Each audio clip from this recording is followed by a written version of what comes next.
Hi, everyone. This is Dr. Cheryl Selman, and welcome to the Love Code.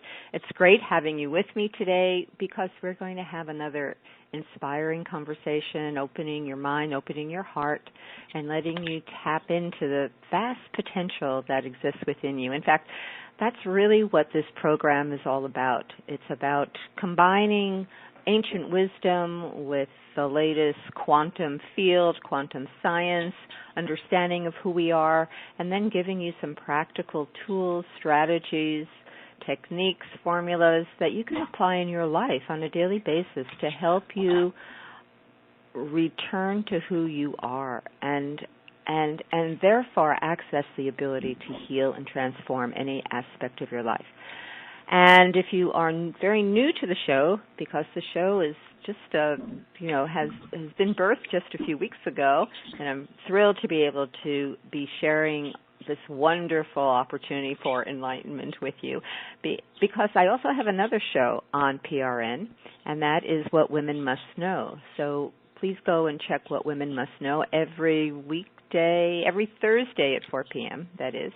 And if you would like to go to my website, which is drcherylselman.com. If you opt in there, then you will be sent both of my shows on a regular basis, so you don't miss out at all. And I'm going to spell my name because it's a difficult one. It's DRSHERRILL, Selman, SELLMAN.com. So please opt in there, and I send out some great information in addition to sending those shows every week to your inbox. So hope you will join me there. You can always go to my Facebook page, which is What Women Must Know. I post all my shows there as well. So we have a fantastic guest with me today, and I know it will be an enlightening conversation. We are going to be exploring a prescription for evolution, revolution, and global awakening with my guest today, monk You Rou. So just let me say a little bit about monk You Rou, which means soft cloud in Chinese. He has been called the new Alan Watts.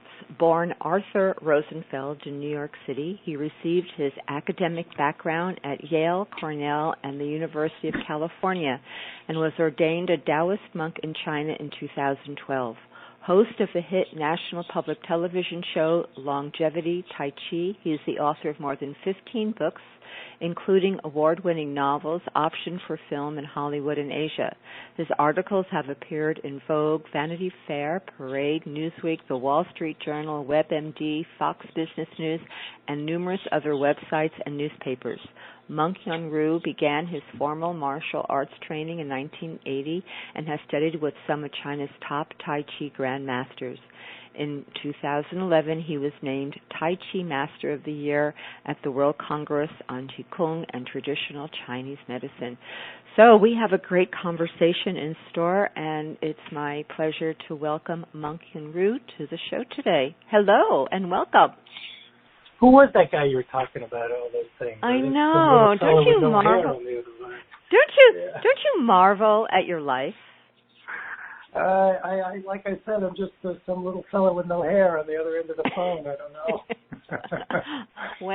Well, I marvel at your life. If you don't marvel at your life, you have you've really created a life where you have expressed your creativity. You've achieved so much in this journey, in this lifetime. So I'm reading through your bio, and that's not all of it, but I don't have your whole bio would probably take up most of the show, so I had to condense it down.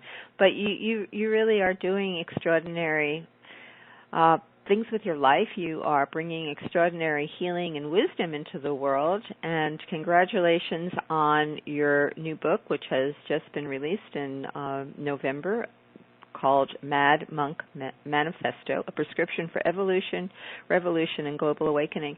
So let's just jump right into it, because I have been reading your book. I find it really lovely. I've enjoyed reading it. I've been inspired by this book. This is, it just resonates with me. I've been on my own personal spiritual journey for, dare I say, 50 years now. So it's always refreshing. to be able to read inspiring information. So let's start. Let's start at the very beginning. So I know you are a good Jewish boy. Are you still there? Yes, I'm hearing a lot of clicking. Oh, I'm hearing clicking too. Yeah. Okay. Well, it's gone. So let's start at the very beginning. So what was the flash moment when something changed in your life? I mean, you were raised in New York City, prominent Jewish family, Yale, Cornell. I mean, great schools, obviously, great pedigree. What happened that made you change a life direction? So, when we talk about awakening, there is this, what I think is a little bit of a pernicious fiction that awakening means, like one moment you're one thing and then the next moment you're another. There's an old Zen saw about this, which Alan Watts interpreted from a famous Zen teacher named Suzuki, which went, before enlightenment, chop wood and carry water.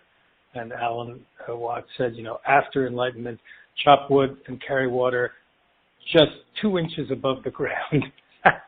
And I don't think that there is such a moment, really. I think it's more like it's a progression, it's a journey, and our brain is primarily serves as a filter. And we are born with all kinds of filters in place, and they are there to allow us to function in the world, because there is so much energy, so much information with which we are being bombarded at all times. Cosmic rays, piercing us and running right through from one end of the earth to the other and popping out the other side. Little Higgs bosons and all these other things. Noises and vibrations and radiation. So, if we were fully aware of all that's really going on, our brains would be overwhelmed. We might die, but we certainly wouldn't be able to function in any coherent way. So, when we wake up or when we progress spiritually or in any other sort of metaphysical way, it is by dint of removing one of these filters after the other. And for most people, and certainly for me, that is a step-by-step process. It's not, boom, all the filters come off and there you are, naked in the sunshine. It's not really like that. So I could say that, I was told a lot of things as a kid about the way the world worked that did not jive with what I actually saw happening. And one example I've used is that my father was a very famous physician, and people came from around the world to seek his counsel and his assistance. And as a result, I saw so many of the people who in those days were running the world. There were kings and presidents and ministers and captains of industry and Hollywood stars and moguls and so on. And what I saw was that although they represented all that we were told we should all want to have achieved in the world, that is, they had power and wealth and fame and beauty and so on and so forth. They, for the most part, were not really so happy. And many of them were not particularly kind or developed people either, in whatever that sense that I had at, 10 or 12 years old. And I saw them, arguing with their kids and pushing their wives down the stairs and going to jail for a crime here and there, tax evasion and whatnot. And I just began to wonder, hang on, hold on. If these people really represent what we're all supposed to be, and that really doesn't seem quite right to me, what other bills of goods have I been sold? And so I began at an early age to sort of question everything. You can imagine what a great joy I was to my parents. But I didn't buy a lot of the things I was being taught about religion, about money, about happiness, about career, about society, economics, culture, anything. And I just began questing early. I guess I must have been born with that seeking gene. I was just thinking that, you were born with a desire to know a greater truth, and you pursued it. I'm just curious, when you went to Yale, what did you think at that point your profession was going to be? Did you have an idea of, at that point, what you thought your life was going to be about? I very much objected, as I continue to object, when it comes to education and when it comes to, I've shared this point of view vociferously with my own son. I very much object to the idea that we ought to know what we want to do when we go to school. I think that idea is a pernicious one, and that if we do that, we are certainly wasting the hundreds of thousands of dollars that it costs to get a liberal arts education. We certainly call into question the very notion of such an education. And this idea of deciding when you're 12 what you want to do, and then, proceeding apace through the world, gathering the tools you need to act on your 12-year-old's ambition, is to me a sad and wrong way to live. There's no way really that one can have any idea what important things there are to do in the world and how they mesh with one's own inclinations and abilities at such a tender age. I know plenty of people who are still trying to figure this out in their 40s. So the idea that you would, piss away an educational opportunity like going to a great liberal arts school and taking, offerings in so many different things and taking advantage of resources of that nature is to me a bad idea. So, I had passions and interests when I entered Yale, and some of them I still have. But a sense of career really ought to develop more organically, I think, in life, and it certainly did for me.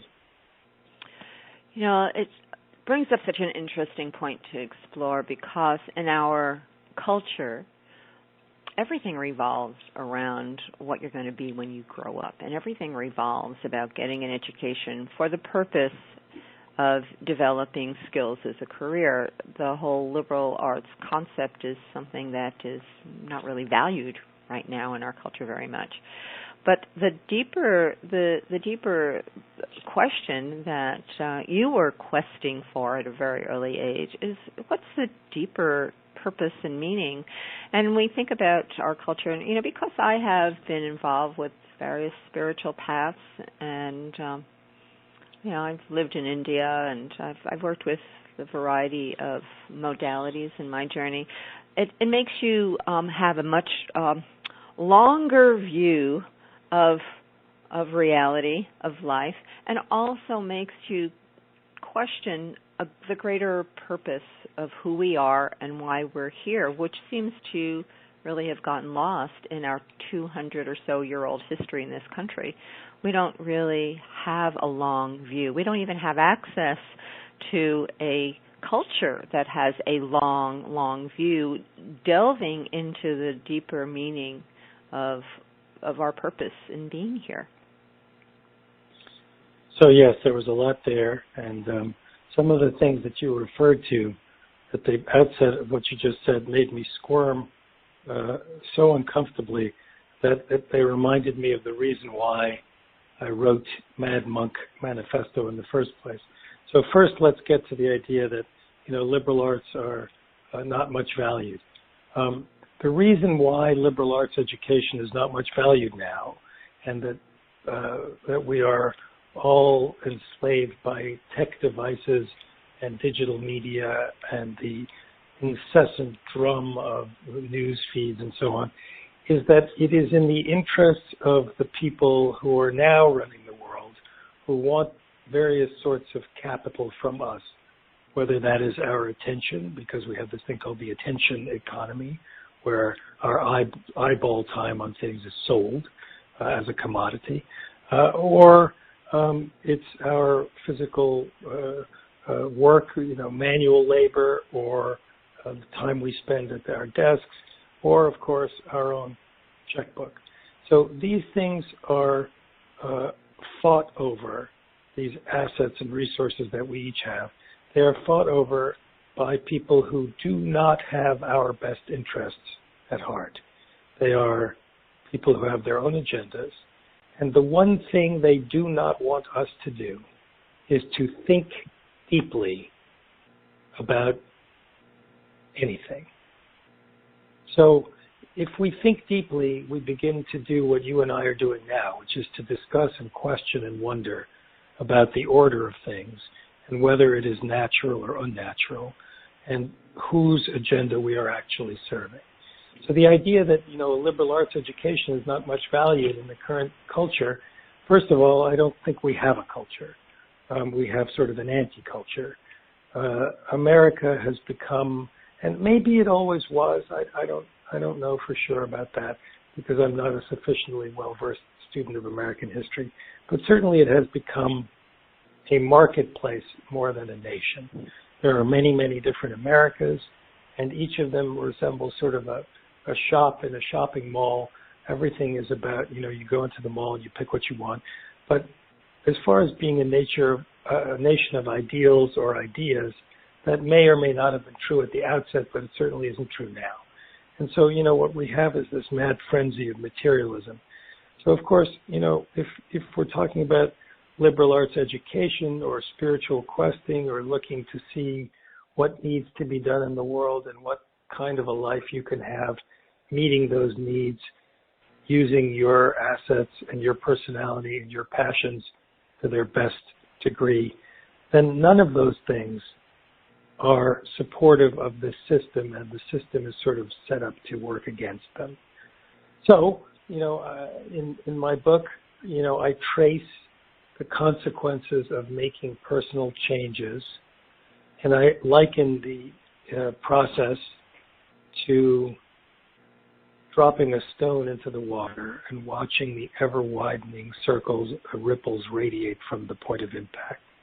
So when we make little changes in ourselves, we become vegan, or we sort of stop spending, or we start meditation, or myriad other things that I recommend we do in the book. The effects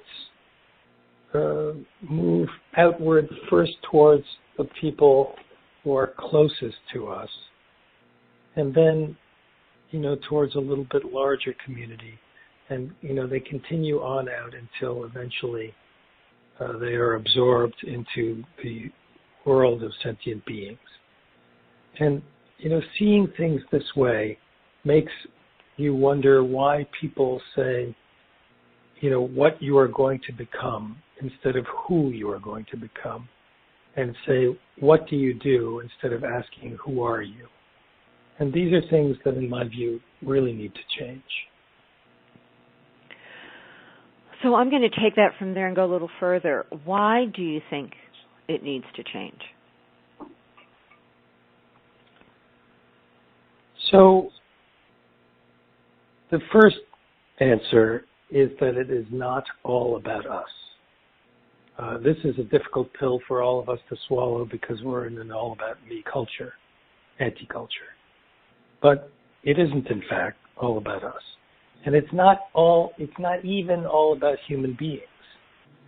We could see the earth, and Taoists like me do see the earth, as a much larger and coherent system of which human beings are a small part. And in much the same way, or I guess in an analogous way, to the way deep ecologists see the earth as a superorganism, that means that all the living things on earth are working together as the system, and it is the planet that is the organism. This is a quasi-Taoist approach. It's not exactly a Taoist one, because the Taoist one looks at an even larger landscape. But we could just pause at this one for a moment to wrap our minds around that idea. And if we see the whole earth as this system which is balanced between opposing forces of yin and yang, male and female, light and dark, resources and depletion, abundance and penury, and so on, we can begin to see that the human race behaves very much like a cancer. That doesn't mean that individual people are cancers. And sometimes people balk when I use this language because it's so ugly, and I get that. But I'm not saying that human beings are cancers. What I'm saying is that the way we behave toward the organism that is our home, that is part of us and of which we are a part, is out of control in terms of our overpopulation, the way we are physically destroying the world, the way we are causing the sixth great extinction in the history of the earth by killing off so many other living species, the way we are generating poisons that are running into our air and water and land. These are all symptoms that resemble very much the way a tumor grows in the human body. It too outcompetes other cells. It too produces poisons. It too grows in an unchecked fashion. So when you ask me, why we need to change, the answer is that we need to bring things back into balance for the survival of the superorganism we call Earth and for our own survival too. Well, that's a very important mission that we have. We've taken our technology, we've used our brilliant minds, in my opinion, this is my opinion, we've used our brilliant minds to create, which is part of what it is to really be a human being. We have access to amazing creative energies. And so, in our culture, I would say that it has focused on using that brilliant creative mind to create more and more powerful, destructive things. I have a calendar here that is a calendar that I was given as a gift, and it's the Wayne Dyer Change Your Thoughts, Change Your Life. Oh no, I think that's who wrote it, but it's about his time with the Tao. With the Tao Te Ching. And here's December 21st. This is what I'm reading today. In this world, the more advanced the weapons of state, the darker the nation. It's a really interesting thought. So, right. So, the Tao Te Ching is, some sources say that it is the second most widely translated book in the world after the Judeo-Christian Bible. And certainly it is a fount of inspirational wisdom for me and millions of other people. It is far from the only book in the Taoist canon, but it is certainly the most well-known, and in some ways the most delicious. There are others that I also enjoy greatly that I think are at least as good, but it is certainly, the most widely known. And in that same book, there is a chapter about leadership. And it describes the worst leader as the one everybody fears. It describes a better leader as one everyone hates. It describes a bit better leader than that, one who people don't really know very well and are ambivalent about. And a better leader than that is the absolute best, and that is the leader that no one knows is there. So rather than the frenzy of narcissism and self-adulation that we see these days in leadership in many positions in our country, the Taoist view is that the best leader is someone whose hand is so light on the tiller of our ship as it sails through the sea of life that we don't even know anyone is steering. And we think that it is just the good wind that has come up that is in our favor, and we think that it is just the solid construction of the hull and our own great characters and our own good efforts that are making our life and our country run so well. And that infrastructure is just supporting us all because, well, it was built that way and we all just contribute to it. And nobody even knows that, in fact, there is someone very carefully adjusting course on a moment-to-moment basis to make sure we sail straight ahead. So this is a very different view of leadership from the view that we currently enjoy in our anti-culture. Do you know anyone, anywhere, whether it's business, whether it's a country now or any time in the past, that has ever had such a leader? So the Tao Te Ching, just like Mad Monk Manifesto, which is just my own application of Taoist philosophy to many layers of the experience of life in our world, is a utopian document. It is a prescription which we can choose to follow, but the choice is up to us. I think there have probably been many, many great leaders who have followed this advice, but it is a logical consequence of the description that I just gave you that we don't know who they are. If we knew them and we knew their names, they would not be the leader I've just described. So this sort of leads me to this concept of door number 3, which you and I talked about for a moment before we began our chat on air. So I just want to share a short story about this that will help to illustrate the concept. Years ago, I was in line in Starbucks in the drive-thru to get a cup of tea. And when I'd done ordering my tea, I recognized the order taker as a young lady from Britain, and I just recognized her by her voice. And I ordered my tea, and I couldn't move up in the line because there were cars in front of me. But the fellow behind me, laid on his horn and leaned out his window and yelled, move up, you idiot.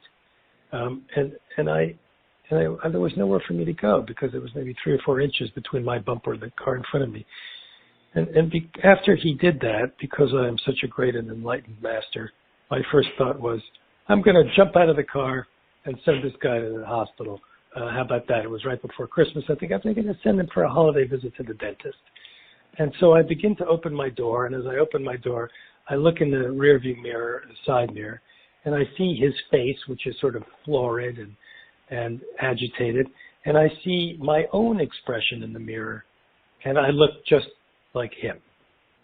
And I have this moment where I think, wow, look at this.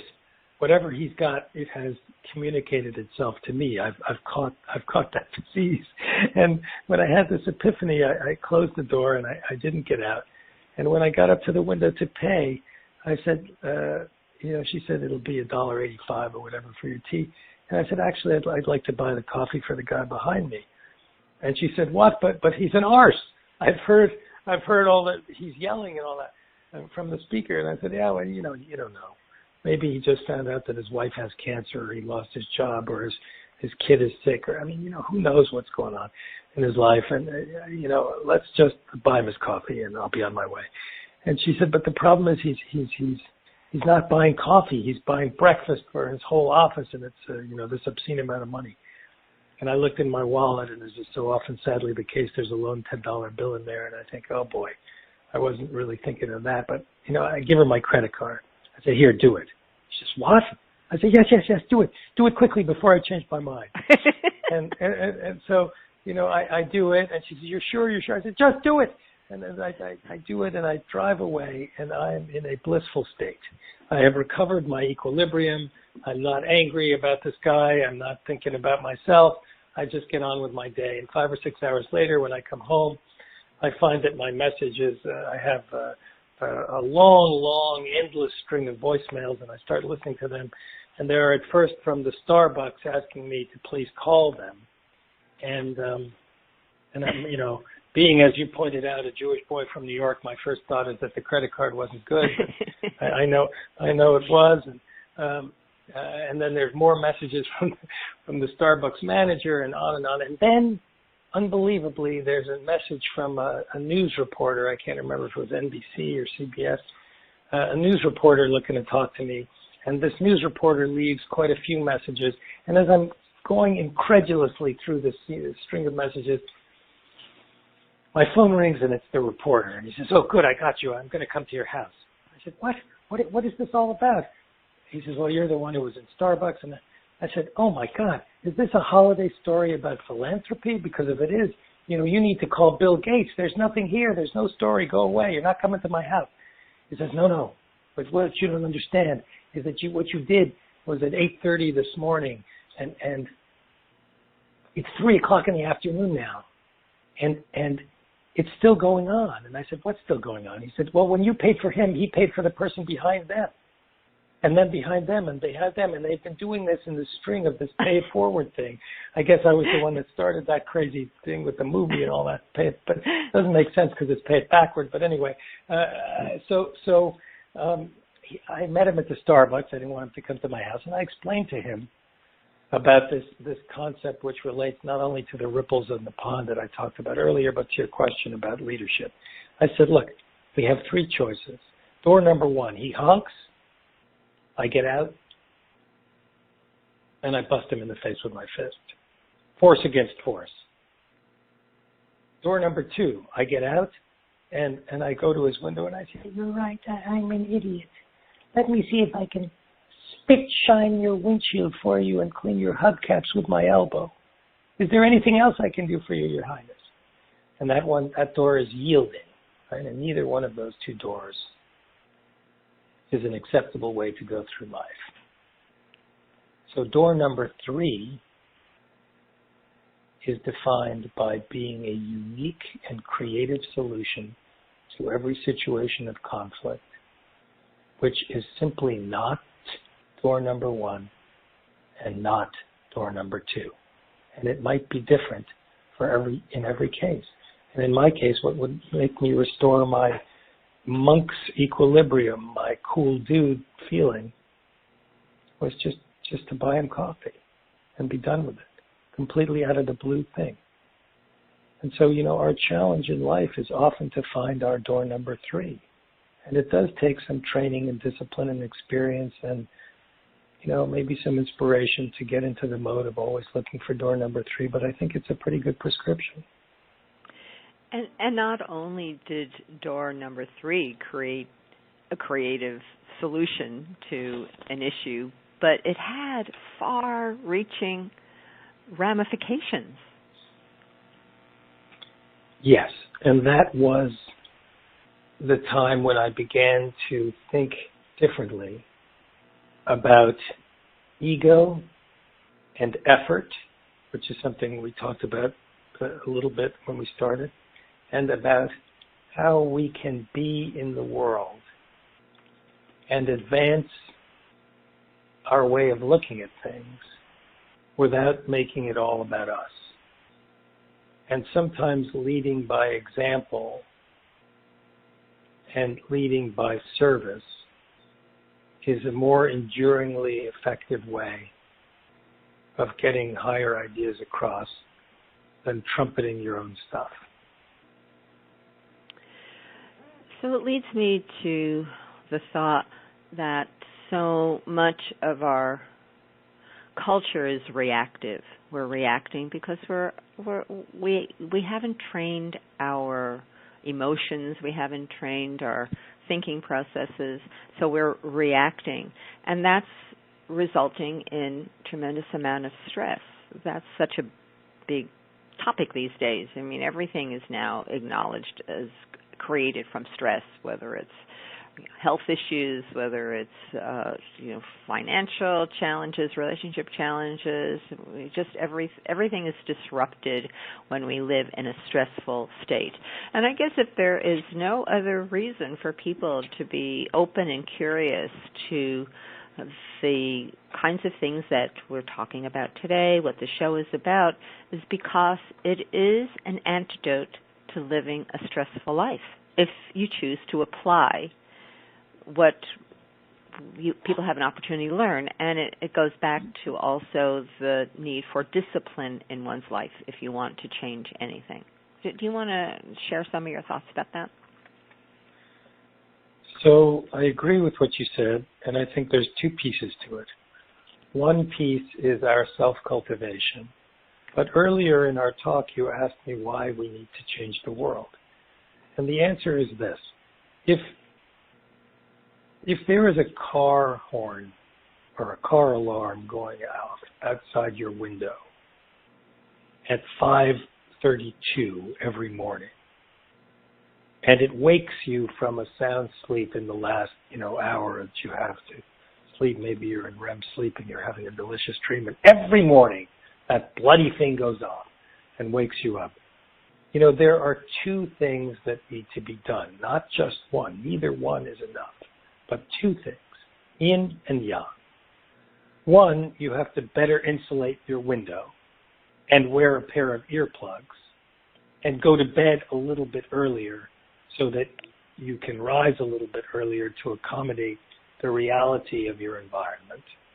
And two, you need to get whoever is the owner of that car with the program and get them to fix their car alarm.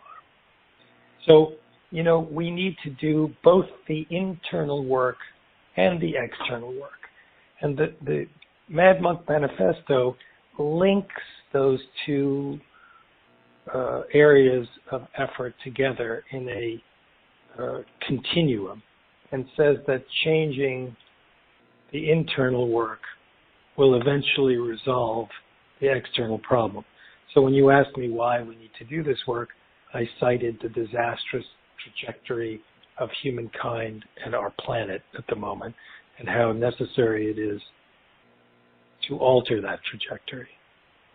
But in Mad Monk Manifesto, I point out that, getting your neighbor to turn off or attend to the car alarm problem is a problem in itself. And it's something like the guy who was honking behind me at Starbucks. And the best way is not to go, outside with your 44 Magnum, and when you see him come to his car, blow his head off. That's not the best solution. Nor is the best solution, just to leave him a little note on the windshield that says, "You're waking people in the morning, please fix your alarm." Something in the middle has to happen, and in this case it might be that you actually try to develop a relationship with this person once you've determined who it is and help them see why it matters that they're waking the whole neighborhood. So, but you're only able to do that kind of work, and that's only one example of what might be a good solution to that problem. You're only able to do that kind of work. You're only able to quiet your beating heart after it's been yanked out of a dream if you are doing this self-cultivation and internal work too, what I call rectifying. So the idea that we separate ourselves from the external world is itself a problem. There is no such separation. We don't need to save nature. Nature is us. Nature is all through us, and we are all through it. If nature dies, we die because we are one and the same thing. Anything in our current anti-culture that leads us to feel a sense of isolation, anxiety, depression, angst, make us long for validation and fulfillment and meaning. These things are all illusions based on the separation that we are feeling in our culture right now, one from the other and from all sentient beings on the planet. And we have to repair that illusion of separation because we are all the same and we are all one thing. And when we begin to repair that, then the suffering that so many people feel, the desperation in their lives, the alienation that leads young men to prefer video games to real life and work and family and all that, all those things will start to fall away. But we have to address the underlying causes of this suffering before it will leave us. Do you think there is more of an impulse in our culture now to reevaluate our values, to bring in meditation, to bring in things like Tai Chi, to have more of a spiritual orientation in life because we've arrived at a place where, we've achieved a certain amount of materialistic, well-being, for lack of a better word, but there's something more that's driving people. There's still an emptiness if people haven't really made a connection with the greater sense of who they are and their place in the world. So when I said earlier that our country is like a mall and it's full of different stores, in one store we have privileged people who are upper middle class or upper class who have enough material security and enough education to begin to ask this kind of question. But in other stores in our country, in other strata of our society, we have people who are starving, people who are jobless, people who are in agony, people who are gnashing their teeth in frustration with their lives every day. And so whether we see a little bit of a turn towards more spiritual living because some of us have gained enough stability to allow ourselves that, or whether what you're describing is a function of flat-out need, that it's a result of so much suffering that people are looking for any kind of answer. I suppose those are two different stores in the mall, and they're both equally valid, and there are probably more reasons, other stores in other strata and cohorts and villages of our mall that we haven't mentioned. But do I think that I'm seeing this as a theme that is pervading the mall? It's not pervading the mall yet, but I am seeing it pop up in more and more places. And I think that I thank you for asking about it and pointing it out, because I think that it is in fact the answer that is required for our own evolution. If we don't embrace it, we will not make it. Yeah. Wow. Yeah. We're at a tipping point, and so many people are saying that from so many different directions, and it's a fact. We are at a tipping point. If we don't wake up to what we're doing to ourselves, we're doing to our planet, which, as you said, so rightly so, we're all connected, and we need to find a way to wake up. So let's talk about some of the strategies, techniques, the ways that you are talking about people can start incorporating into their lives to help people reconnect with themselves, or, I like to say wake up. So one way in which Taoist philosophy is very clear and different from many others is that we see what we're talking about here as awakening or uncovering or enlightening as a function of a healthy, properly functioning brain. In other words, long before there was, the analyses and names of neurotransmitters and the attribution of certain mental states to certain chemicals, there were Taoist scientists who said, look, states of mind are malleable and achievable, and they depend on our body. We cannot have a healthy mind unless we have a strong body. So Taoist training begins with physical health. We have to have good physical health in order to support the ambitions we may have in our spiritual growth and using Qigong and meditation and so on. So, I say in the book that sitting is the new smoking. We have to get rid of our sedentary lifestyles. We have to alter them, either by taking jobs that have us move our body or by figuring out ways to get up from the computer if we're in an office cubicle somewhere and move around, but not once every 2 hours.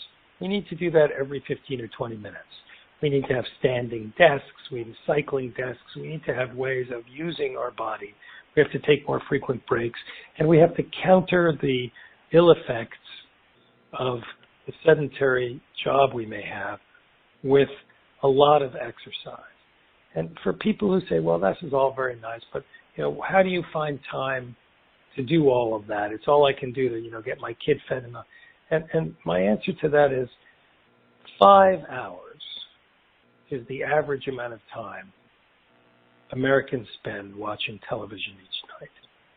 So if our lives were really, really that stressed and busy from moment to moment and exhausting with, 4 different jobs and all that, then I doubt very much that we would all find time to watch television like that. Now, I get that it's an average, and I'm not disrespecting the people who are, in fact, struggling to make ends meet. But if we are struggling that way, then we need to look at why are we struggling that way. In other words, what are we seeking the money for? If it's to put a roof over our heads or pay our health bills or educate our children, that's one thing. But if it's to get a better car or a bigger house or a big screen TV, in other words, to stress ourselves by chasing things we don't need and buy those things with money we don't have. In other words, if we're buying into the cultural messages that we're receiving and just believing those things, if we're sitting watching the tube instead of going for a walk or a run or a swim or a hike or a Tai Chi practice or a yoga class, then we're making mistakes that we can correct right now. And my book is full of this kind of advice and thinking. So that has to do with creating a strong body, which is true. If you don't have a strong, healthy body and you're dealing with fatigue or you're dealing with pain, it's really hard to focus on other things in your life. You're just so obsessed with what's going on and the challenges you have physically. So I really understand that for myself. I understand that in my practice that I do with people. It's like we have to understand the body is our servant. We need to take care of it. We need to honor it. It is housing our spirit. We need to love it. And then what? Okay, then what? What's the next step? Let's talk about meditation. So the next step, and of course Taoists don't, by the way, make that conclusion that the body is our house or spirit. They say the body is us. If there was this wonderful medical exhibit that ran around the country some years ago called The Body, and I remember going to it and seeing how our nervous system is not just our brain, but extends all the way down into the ends of our toes and our fingers, and it's a very different model of who we are neurologically, who we are as brains, as beings, than most people credit. But to your question, the next step after that is to embrace a way of looking at the world that reframes our assumptions and assessments. So I gave the idea of TV as a concrete example, not only of a better way to spend your time physically than sitting and watching it, but also it's time to start reading and less watching. We want to redevelop the concentration skills that we have all lost. We want to begin to recognize that an active attention span is being taken away by the immediate gratification environment with its clicks and hyperlinks and alert sounds and all that stuff, all of which get right in the way of any kind of the deep thinking that I alluded to earlier. Once the deep thinking starts, then you have an opportunity to build for yourself a better set of values and references to use to guide your decisions and your life. And again, Mad Monk Manifesto offers some of these concretely, but there are all kinds of wisdom traditions out there that provide this. All we have to do is access them. So I want to go back to that statement you made in Taoism. You're not, the body isn't the temple for the spirit. It is the totality of what is. I may be saying that all wrong. Can you just elaborate on that a little bit? Yeah, sure. So Taoism is primarily, at least the part of Taoism that's relevant to this conversation is more of a philosophy than it is a religion. We don't, and that by the way is a whole subject that we could spend many hours talking about, because Taoism itself is very porous and it involves community and culture and history and shamanism and Neolithic practices and all kinds of other things that we don't sadly have time for today. But I will say that Taoists don't profess to know what happens after we die. And we're not big on preaching about going to heaven or going to hell. We don't discredit any of that stuff. We don't discredit the possibility of reincarnation. We just shrug our shoulders and say, look, we don't know about any of that stuff. What we know about is what we have right now. And there is enough in nature, with a capital N, and in our own nature, with a small n, that is more than enough to satisfy and occupy our ambitions as far as developing our awareness and our sensitivity. And we don't need to create metaphors like soul or spirit or anything. We just go with who we are and what we can develop ourselves into using specific techniques and practices and moving energy in very specific ways. That's a big part of Taoist practices. Taoism is a very practical philosophy in all senses of that word. So one way we look at things is that we are primarily aimed at enacting our three and protecting our three treasures. And those are compassion, frugality, and humility. But we don't necessarily need to attach those qualities to supernatural ideas or beliefs. We could just say, just for the sake of those three, that's enough. And let's dedicate ourselves to those three. Because if we just could cultivate those three, it would bring such a transformation for our own personal lives, and then it would extend out into the greater community of compassion, frugality, and humility. Exactly. And it's so simple and so powerful, and yet so few of us do it. Mm. So, are you teaching Tai Chi now? I'm closing in. I'm painfully aware of the fact that I'm closing in rapidly on 40 years of practice. I teach. I have, I guess if you add them all up, thousands of students around the world in different continents and places. I have a good sized group here in South Florida where I live. You mentioned a television show early in the show. I had nearly 200 million people tune into that show at one time or another in the 3 years that it ran. I wrote a book about Tai Chi. But, the most important thing is I don't really say that I have a Tai Chi school, even though my practice is very hardcore and we embrace traditional Chinese weapons and we practice halberds and spears and swords and all kinds of things that are very exotic and great fun and very wonderful for our health. But I say that I have a philosophy school and it has a major in Tai Chi, as opposed to having a Tai Chi school that pays some lip service to philosophy, because as a Taoist monk, I see everything that I do as an expression of these principles and ideals. And the Tai Chi part is that part which helps us appreciate the principles of Taoism about harmony and balance and being like water and using no force against force, helping us to find, as we talked about earlier, door number 3. Well, all I can say is I wished I lived in South Florida. I would love Very to kind come of you to say. to your school. It's true.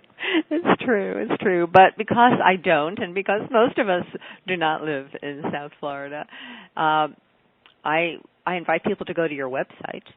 So can you tell us the best website for people to learn more about Sure. you? To pick up the book, Mad Monk Manifesto, A Prescription for Evolution, a Revolution, and Global Awakening. And I really recommend it. It's very thought-promoting, thought-evoking.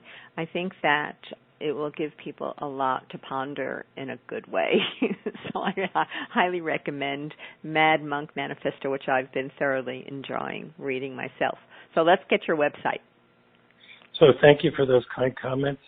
The book can be found on Amazon or other web sellers, and also at your local bookstore. If they don't have it, they can order it like every other book. The website is monkyunrou.com. So www.mon as in Nancy, MONKYUN, as in Nancy again, ROU, monkyunro.com. And there are places there, contact information and so on. If people who are listening want to have me for a workshop or a seminar, I do those too all around the world. And also information about my classes if they happen to be local, and about my 15 other books and new ones coming out all the time. Well, you're very creative and productive. It's wonderful because I think you have such an inspirational message. So I want to thank you for spending time with us today, and I want to wish you all the best with your new book, The Mad Monk Manifesto. And it was a delightful conversation. Thank you so much for being with us, Monk You Rou. Thank you so much. Thank you for the honor of having me on. I appreciate your interest in my work. Absolutely. So to all of you listening, thank you for joining me today on The Love Code. I'm here every Thursday at 6 p.m. Eastern Time. And remember to fill your day with love, peace, and harmony. Talk to you soon. Bye for now.